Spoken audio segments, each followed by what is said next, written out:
When we got the car, I gathered a combination of mine and your things frantically. I didn't think it through at all. My mind couldn't entertain the thought of necessities. All I thought was, I pray she's ready. And how could you not be? The thought doesn't consume me, but it does linger like a cloud, always around and at any moment could make its way down. I counted by thinking this could be our brightest day.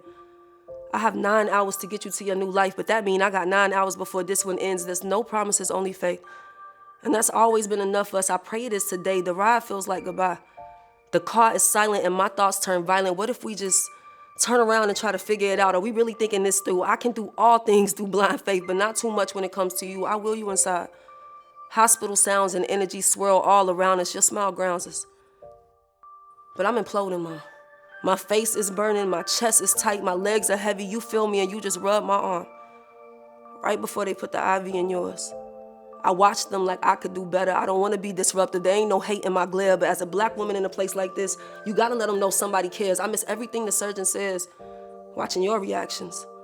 Before I can come back, you're telling me it's time. Time for goodbye. I can't hold any of it together. I am 9 years old again. I wrap my arms around you and we both give our last cry in this life and then I let you go. They roll you out and walk you to the OR. You look like a queen taking off on an odyssey. You don't look scared at all. You look strong. Like we did every first day of school, we both look back one more time, lock eyes, and a voice in either yours or mine says, it's gonna be all right. I just gotta make it through this night. For 12 hours, they cut and remove an old light to insert a new, and I remove all logic thinking about you. I explore the most irrational paths, Ma. Like, what if I was good at math, the more classes I passed, dropped basketball, gave up soccer, maybe I'd be your doctor. Or maybe this is my karma. Maybe this is the balancing act for the ways I failed myself and others. I tend to betray myself in these moments. I take your pain and I own it every time. 5 hours, 7 hours, 9. If this is a mild version of life without you, I guess mine is too. I got some really good friends. They take me out in a new town and make new memories, and I ruin them all because I'm not here. I'm not in this car. I'm not in this bar. I'm with you under wherever you are. I drifted away too.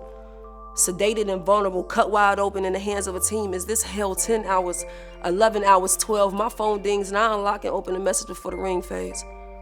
I couldn't tell you what I just read, but I know you're okay. I get in an unfamiliar car, turn down a few unfamiliar streets, take an unfamiliar E-way, going 90 just to see the most familiar face. I couldn't have known what to expect.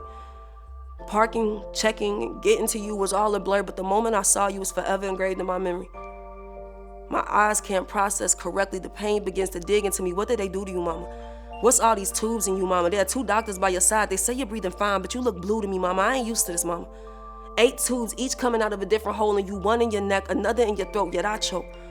On every tone, word, and unpleasant feeling I've ever given you, the days you had to be my light, you said I think about them all when you were gone, and you were absolutely right. This is my heart I'm looking at. Completely broken before the build back up, and I never thought I'd miss your voice this much. I feel so small.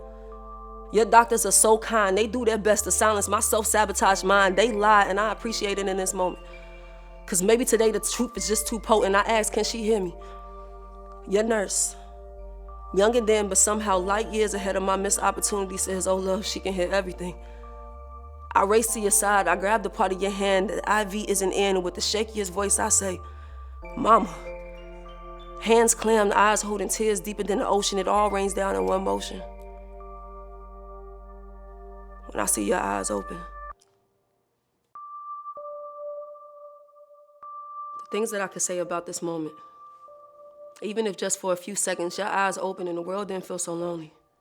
I know that there's so much more work to be done, but I can't help but feel like we won this battle. I mix all the good with the bad and the plethora of feelings I've never had as I cope with the view of you. I watch you sleep, and I replay our struggle one more time before I release it. I think of all the days you did your best just to feel defeated. The missed opportunities, the loneliness, every hard moment. I recall the woman who raised me and I see our garden. I smell green and growth.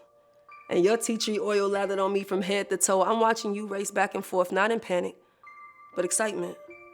Because this is your home, and outside of our love for each other, your love for your garden is the realest love I've ever known. I see you on stage, claiming your throne, moving your crowd and setting your tone. I see me in the front row, studying with pride and impatience, because when you know, you just know this was always meant to be our destiny. In each other's voice, we find home. So the day your lung collapsed, my world did too, right to the floor. I saw your dreams crashing before they even got to be explored. And I saw my mind frying, because if you're not here, I'm gone. Fear crept in easily. Regret never left me. Why didn't I cherish our moments? Why is it your mortality that corrects me? Will you live to see my kids? Some things I never accepted. Did I do this to myself? Did karma use you as a weapon? I might have to go to church and humble myself. So I need a blessing. I might have to accept that this is all the time with you I'm getting. These the memories I'm never forgetting. But I snap back, and the beeps continue. The low voices and the gentle shuffling of feet while your doctors try to be invisible but very much there. And I'm not tripping because I'm grateful that something in its infinite power decided this was a moment we should share. I just let myself be there, watching you. Like a scientist studies a cocoon, I await the transformation of you soon. My mind wonders again. Is this the moment we live now, Ma? Cause I booked the flight yesterday. I see us taking this new life thing again, completely carried away. I can't wait.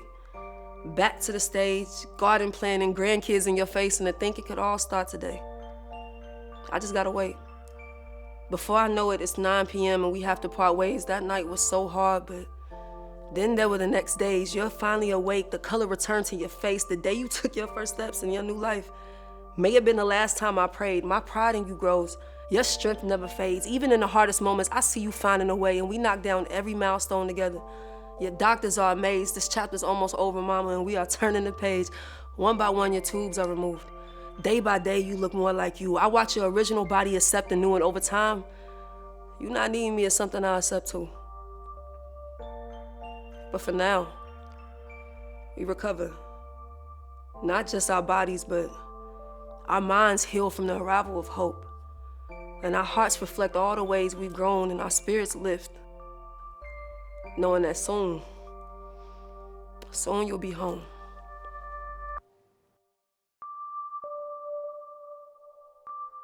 I'm wheeling you out of what had become our second home. Your pillow is placed strategically over your chest. This moment pulls every tear out of me. Now you look like a queen returning from her odyssey. Your head held high. This is the blessing of time. My heart flies. While there's still some confliction in my mind, I know that the reason you are well is because another soul fell. And we gotta dance around that thought for a while. This is our most joyous moment, and I don't wanna weigh it down.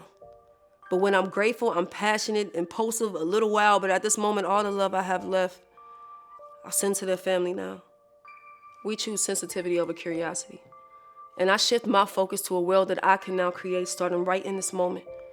I hate that this is what it took, but that's just the way of purpose. The things that hurt the most were always mine to own, so what can I do? My first thought is my people. My mom's story wasn't the first, and I've already seen sequels. Our education be the worst. We don't know about it till we need it. I've seen families depleted while my friends die in secret. This blessing ain't for me. I can't keep it. I gotta pass it on somehow, because I'm not the only one who needs it. Before we could assist in another's mortality, I guess we had to meet it. Before we could shift our realities, we needed a bird's eye view to see it, and I see it. What we could be, and this whole process gave me a little more pride in being human, from doctor to donor to me and you and everything around us that got us through. I'm in awe of how the world moved for you. And I'm inspired to move the world for another too. I follow my guides. I know what they're telling me. How beautiful it could be to save someone's everything. I didn't respect time enough. Now it's kind of my centerpiece, and I know one day I'll leave. I'll give time with every piece of me, and that brings peace to me. But for now, I'm just thankful for where we are. As I pick up your luggage and I place it in the car, gently lay your seatbelt over that beautiful heart, and mine races. I take the car out of park. We share glances. In your eyes, I see stars, and you say, baby, let's go home. On the outside, I lose it all, but knowing I got you always made me feel strong. We return home, and we're greeted with the most beautiful love we've ever known. I guess when we snapped out of it, we weren't alone. And I think our story may have inspired more than we know. I pray someone else gets their blessing, Ma, and gets to come home. We know what it's like to fly after all we could do was crawl. And we knew life was short once. We had to stand tall, and now I know real magic, because there's no denying what we saw. The rebirth of the butterfly. Beautiful and battle-scarred. All because of one call. A car ride for 9 hours and doctors who gave everything, but most importantly, I send my thanks to a place above the stars. Because in another's last moment, they decided it wouldn't be ours.